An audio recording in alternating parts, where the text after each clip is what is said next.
blood pressure. Now, the circulation consists of a pump, the heart, which is pumping blood through a series of pipes, the arteries, delivering oxygen and nutrients to the tissues, such as the kidneys and the brain, and a second series of pipes, the veins, takes blood back to the heart and the lungs, completing the circulation.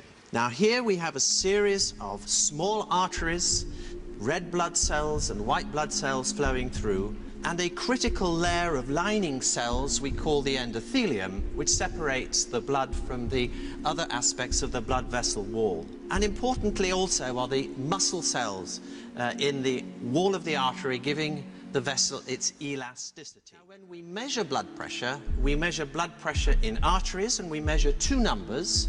The higher number is the systolic pressure, which is the highest pressure generated when the heart contracts, and the lower pressure, or the diastolic pressure, which is the residual pressure in the circulation at the end of cardiac contraction. Patients often ask us, how does blood pressure harm you?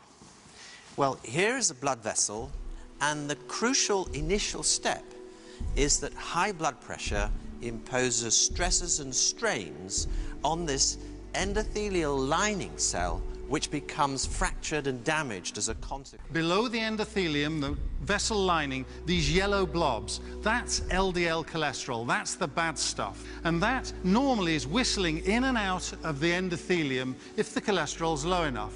But under certain circumstances, it gets trapped underneath. And as it does so, these big white and blue blobs, these are migrating white cells, come through the damaged lining and they take up. Now, the bad fat in your body is the abdominal fat, which we call the visceral fat, because the cells in this fat produce hormones and chemical substances that get into the bloodstream and cause damage to the blood vessel wall. They're shown as the green spheres here.